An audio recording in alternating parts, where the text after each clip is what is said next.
menudo desde hace muchos años. Okay. Y arriba Miguel y Robert. ¡Uh!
Abre tu puerta, Pegaso.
puta madre, se me sube el hueso de la cadera aquí. Joder, ¿no me has visto que el tío va a la pata? Sí. Eso ya... Primero se me duerme la mano. Ahora...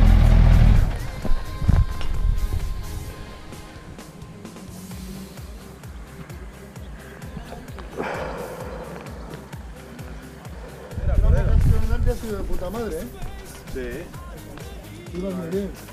Yo no conozco la carretera, pero bueno, en la curva me metía desconfiado, pero luego cuando la veía le zumbaba. No, ha sido bien. Lo que pasa es que las vuestras me cago en Dios, tío. Le metí un acero y me dejáis tú atrás, tío, cuando salí de la curva. Yo Yo he ido ahora en velocidades muy bajas.